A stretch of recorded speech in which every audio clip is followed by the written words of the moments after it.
जय हिंद दोस्तों। हम लोग पिछले वीडियो लेक्चर में सामाजिक कारण पर चर्चा कर रहे थे और उसको कंप्लीट किया था। 1857 की क्रांति के कारण में हम लोगों ने सामाजिक कारण तक कंप्लीट किया और आज उससे आगे बढ़ते हुए हम लोग चर्चा करेंगे कुछ और कारणों पर और सीधे पहुंचेंगे कहाँ? विद्रोह में। एक महत्वपूर्ण कारण जिसको हम लोग धार्मिक कारण के नाम से जानते हैं। चूंकि भारत है तो धार्मिक कारण होना तो स्वाभाविक सी बात है। 1813 के जो चार्टर अधिनियम थे, चार्टर एक्ट के मुताबिक क्या हुआ, ईसाई धर्मगुरुओं का यानी जो ईसाई मिशनरी थे उनका भारत में आगमन हुआ। स्वाभाविक है, अगर ईसाई मिशनरी का भारत में आगमन हुआ है तो किस काम के लिए हुआ होगा? ईसाई धर्म के प्रचार के लिए। ईसाई के धर्म के प्रचार के लिए जब ईसाई मिशनरी का आगमन हुआ तो इन लोगों ने जब धर्म प्रचार शुरू किया तो इनका जो धर्म प्रचार था ये कंपनी के संरक्षण में, कंपनी वालों ने इनको क्या किया? संरक्षण दिया। और जरा सोचिए कि अगर किसी को सरकारी संरक्षण प्राप्त हो, कुछ भी बोलने की आजादी हो, तो किसी की भी आलोचना कर सकता है। और इन लोगों ने क्या किया? जो ईसाई मिशनरी थे, जो ईसाई धर्म प्रचारक थे, इन्होंने हिंदू और मुसलमान की, भारत में दो ही मेजर धर्म हैं, हिंदू और मुस्लिम। इसके अलावा सिख जो कि हिंदू धर्म से ही ट्रांसफर होकर बने, तो हिंदू और मुसलमान की खुलकर आलोचना करने लगे। हिंदू और मुसलमान की खुलकर अगर आलोचना करेंगे तो खुद सोचिए, दो ही धर्म के लोग हैं और दोनों की ही आलोचना करेंगे तो आप कहां रहेंगे? ऐसे में हिंदू और मुसलमान दोनों नाराज होंगे, क्योंकि भारत का इतिहास अब तक यही रहा है कि जिन्होंने भारत में धार्मिकता दिखाई है उनका तो यहाँ पे टिकना मुश्किल नहीं हुआ है, लेकिन जिन्होंने धर्म के नाम पर अगर कोई काम नहीं किया, मतलब धर्म से हटकर कोई काम किया, तो उनको थोड़ी सी मुश्किल हुई है। जैसा कि आज आप देख पा रहे होंगे राहुल गांधी को, जो कि सेकुलर विचारधारा रखते हैं, और बड़ी मुश्किलें हुई और हो भी रही है। वहीं पे देख लीजिए आप नरेंद्र दामोदर दास मोदी जी को, जो एक पक्ष की ओर ज्यादा झुके हुए दिखाई देते हैं। चूंकि भारत में जो बहुलता है और शुरू से थी भी, वो हिंदू धर्म की बहुलता थी, और इन्हीं के खिलाफ अगर ईसाई आकर क्या करें, धर्म का प्रचार करें, तो इसमें समस्या तो है। सिर्फ धर्म के संरक्षण को उन्होंने बढ़ावा नहीं दिया, अपने ईसाई धर्म का संरक्षण ही नहीं किया, बल्कि क्या हुआ कि अपने धर्म के प्रचार के लिए मदरसे और गुरुकुल, मदरसे में क्या होता आप भी जानते हैं, मुस्लिम धर्म की शिक्षा दी जाती है, और गुरुकुल में हिंदू धर्म की शिक्षा दी जाती थी। आजकल तो वैसे भी गुरुकुल नहीं दिख रहा है, लेकिन उस समय मदरसे और गुरुकुल दोनों की जो डोनेशन थे, जिसको हम लोग अलग अलग धर्म में अलग अलग नाम से जानते हैं, डोनेशन को बंद करवा दिया कि अब जो मदरसे में और गुरुकुल में मिलने वाला डोनेशन है, अब वो डोनेशन उनको ना मिल करके कंपनी को मिलेगा। डोनेशन पूरी तरह से बंद करवा दिया। अब जहां डोनेशन से जो संस्था चलती थी, अब ऐसे संस्था डोनेशन के बगैर तो चल नहीं पाएंगी। तो ऐसे में जरा सोचिए, इनके और इनके धर्म के लोगों में क्या होंगी? एक नफरत पैदा होंगी। इसके अलावा जो मस्जिद थे और मंदिर थे, मस्जिद और मंदिर में भी क्या हुआ? पाबंदी लगाई गई। क्या चीज को लेकर? डोनेशन को लेकर। यानी जो डोनेशन, जो चंदा मंदिरों में या मस्जिदों में दिया जाता था, अब वो चंदा मंदिर और मस्जिद के नाम पर ना दिया जाने लगा। मतलब जो चंदा अगर वहां दिया जाने लगा भी, तो उनको कंपनी वालों ने अपने अधीन कर लिया, अधिग्रहण कर लिया उस पर। अब जरा सोचिए, मस्जिद मुस्लिम धर्म का धार्मिक स्थल है और मंदिर हिंदुओं का धार्मिक स्थल है। मदरसे भी बंद, गुरुकुल भी बंद हो रहे हैं, मस्जिद और मंदिर भी बंद हो रहे हैं। सिर्फ इतना ही कारण नहीं था। जब ईसाई नहीं आया था या शुरू शुरू में आया भी था, तो धर्म का प्रचार जब हुआ तो उस समय एक नियम थी कि अगर कोई ईसाई धर्म अपना लिया, कोई हिंदू अगर ईसाई धर्म को अपना लिया, तो हिंदुओं का जो पैतृक संपत्ति हुआ करता था वो अब उनको नहीं मिलेगी। लेकिन जब ईसाई मिशनरी आए और धर्म का प्रचार शुरू किया, तो धर्म के प्रचार में एक नियम बनाया गया कि अगर कोई हिंदू ईसाई धर्म को अपनाता है, अगर कोई हिंदू ईसाई धर्म को अपनाएगा, तो ईसाई धर्म को अपनाने के बाद भी हिंदू धर्म की पैतृक संपत्ति उनको हासिल होगी।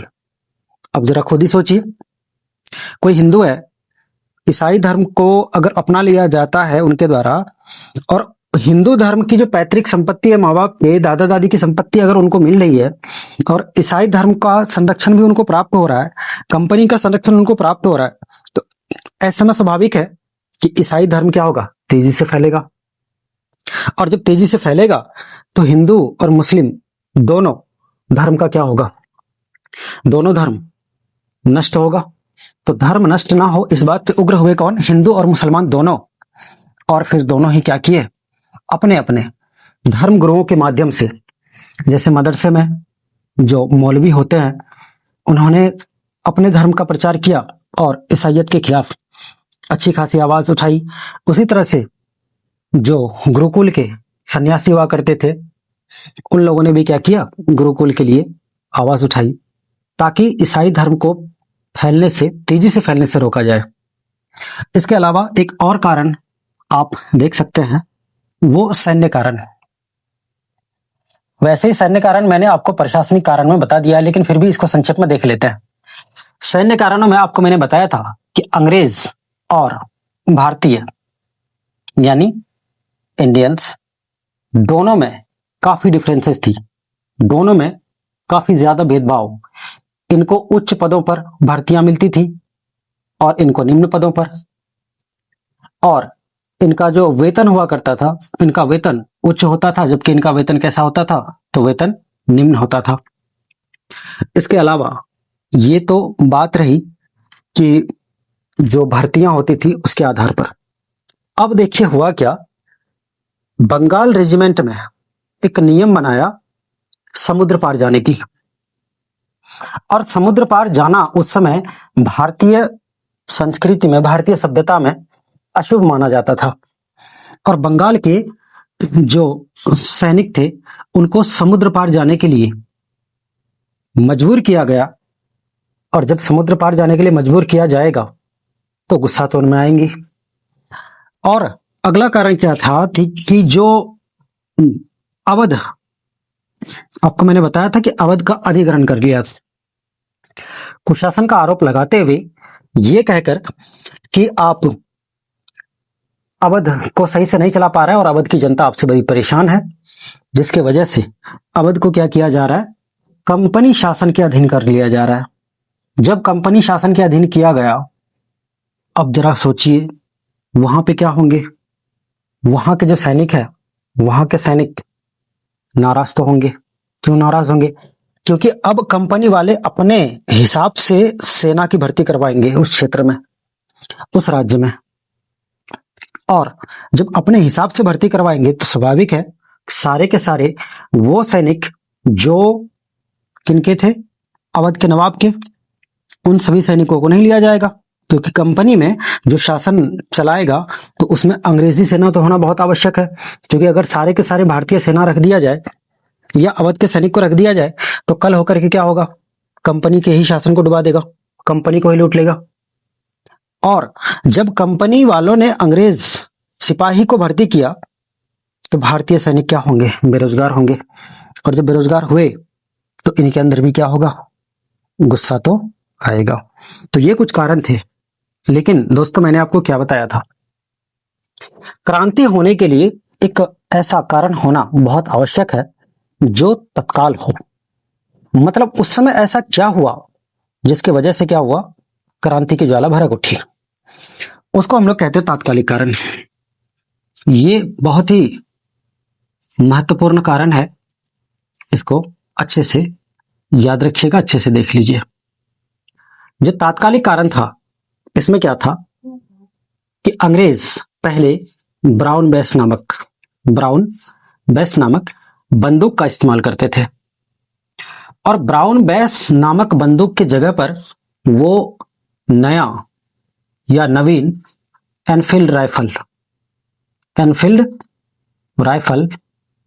जो कि आप जानते हैं कि आजकल इसकी जो गाड़ी है, बाइक है, बुलेट, इनको लागू किया गया। मतलब बुलेट लागू नहीं किया गया, न्यू एनफील्ड राइफल के नाम से बंदूक लॉन्च किया गया और सैनिकों को दिया गया।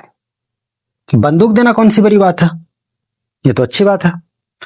बड़ी बात ये थी कि उसमें जो कारतूस इस्तेमाल होता था, उस कारतूस को दांत से काटना पड़ता था।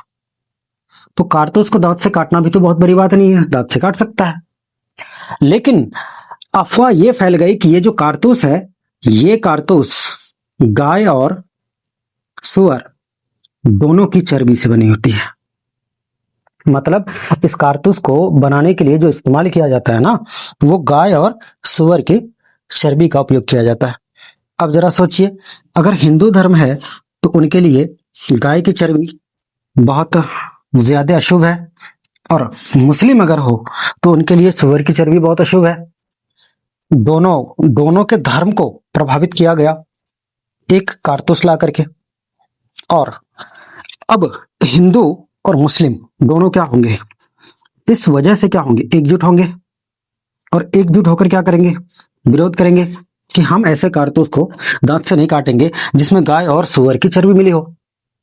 हालांकि ये बात पूरी तरह से अफवाह बताई जाती है, हर बुक में आपको अफवाह ही दिखाई देता है। लेकिन उस समय चूंकि पूरी तरह से बात फैल चुकी थी, जिसकी वजह से क्या हुआ, सैनिकों ने इन कारतूसों का प्रयोग करने से मना कर दिया। बंगाल का एक छावनी था, बैरकपुर छावनी, और बंगाल के बैरकपुर छावनी में एक सैनिक, बड़े ही साहसी सैनिक, जिनका नाम था मंगल पांडे, और मंगल पांडे पर आधारित एक मूवी बनी है जो आप चाहो तो देख सकते हैं। और मंगल पांडे ने क्या किया, इस कारतूस का प्रयोग करने से मना कर दिया कि मैं इस कारतूस को किसी भी कीमत पर दांत से नहीं काटने वाला हूं, जो करना है कर लो। ऐसे में क्या हुआ, ऐसे में जब उनको फोर्स किया गया कि नहीं आपको हर हाल में काटना है, तो इन्होंने, मंगल पांडे ने क्या किया, दो अंग्रेज सैनिकों की हत्या कर दी। जब हत्या की तो हत्या करने के बाद क्या होगा, गिरफ्तार किया जाएगा। और ये घटना घटी कब, ये घटना घटी 29 मार्च 1857 को। 29 मार्च 1857 को जब ये घटना घटी तो उनको गिरफ्तार किया गया, और उनको गिरफ्तार करके फिर 8 अप्रैल 1857 को फांसी दे दी गई। और जब फांसी दी गई तो ये खबर तेजी के साथ फैलने लगी, और जब तेजी के साथ फैलेगी तो सारे के सारे जितने भी सैनिक होंगे उन तक तो बात पहुंचेगी, कल होकर हमारे साथ भी ऐसा ही हो सकता है जो आज किनके साथ हुआ है, मंगल पांडे जी के साथ हुआ है। तो सारे के सारे जितने सारे सैनिक थे, लगभग सभी सैनिकों ने एक साथ खुलकर विरोध करना शुरू किया। और इसी घटना से मंगल पांडे के द्वारा 2 अधिकारियों को मारना और मंगल पांडे को गिरफ्तार करके फांसी देना, इन घटनाओं ने क्या किया, तात्कालिक रूप ग्रहण कर लिया क्रांति का। और इस तरह से जो क्रांति की ज्वाला थी वो पूरी तरह से भड़क उठी। ये था तात्कालिक कारण। तो ये सारे के सारे कारण जो आपको ध्यान रखने हैं, सभी कारणों को मैंने एक बेहतर अंदाज में और एक्सप्लेनेशन के साथ बताया है। अब आगे चलते हैं हम लोग और पहुंचते हैं कहां कि जो विद्रोह की प्रमुख घटनाएं थी, कहां से विद्रोह किस तरह से फैला। क्योंकि यहां देखिए ये तारीख क्या है, 8 अप्रैल 1857, लेकिन जो तारीख बताई जाती है क्रांति की वो कब, 10 मई 1857। तो अप्रैल से मई तक का सफर कैसा रहा और फिर मई के बाद से लेकर के बहादुर शाह जफर तक का सफर कैसा रहा, इन सारी बातों पर हम लोग अगले वीडियो में चर्चा करेंगे। तब तक खुश रहें, हंसते मुस्कुराते रहें। धन्यवाद।